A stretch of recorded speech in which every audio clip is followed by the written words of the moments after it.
Assalomu alaykum hurmatli obunachilar. Bu tank skuterimizga Prava A kategoriya so'rab turadi. Hozirda endi A1 kategoriya chiqdi. Endi 1-yanvardan boshlanadi. Bu A1 kategoriya qanaqa bo'ladi? Ko'pchilik tushunmadi. B kategoriya yoki C kategoriya bo'ladigan bo'lsa, bemalol minsa bo'ladi bu skuterni. A1 olish kerak bo'lmaydi. Shuning uchun bemalol pravasi bor, mashinasi yo'q odamlar bo'lsa, skuter olish mumkin, bemalol skuter olib haydasa bo'ladi.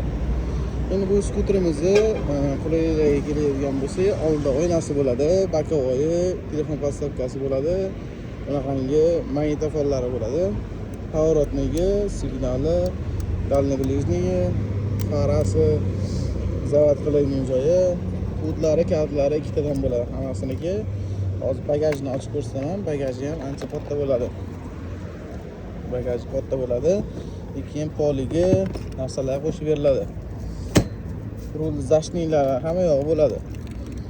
Buni orqa bagaji keladigan bo'lsa, orqa bagaji ham ancha keng bo'ladi.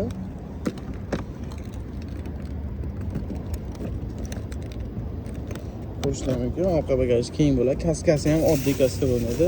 Ancha qimmat kaskadan bo'ladi bu kaskasi. Mumkin. Xohlasa bu skuterimizni narxini $1000 qilib beramiz. Do'konga kelsalar kelishtirib beramiz narxini ham. 150 kubalik tank bu, rasxodi 100 kilometrga 3,5 rasxod qiladi. Rasxodi juda ko'p emas. Undan boshqa rasxodlari ham juda katta bo'lmaydi. 1 oy garantiya asosida chiqadi. Motor, akkumulyatorga garantiya beriladi. Ko'rishlar mumkin. Dvigatellari ham ancha baquvvat bo'ladi. Keyin buni nasiyaga, uzum nasiya yoki OPM muddatli to'lov orqali olsa ham bo'ladi. Uzum nasiya yoki OPM muddatli to'lovning qanaqa shartlari bo'lishini aytib o'taman.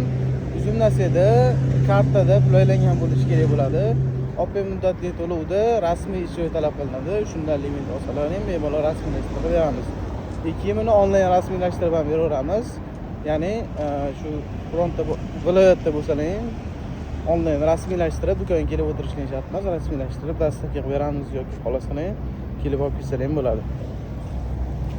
Xohlasa kimga kerak bo'lsa aloqaga chiqib olasizlar, bemalol qilib beramiz.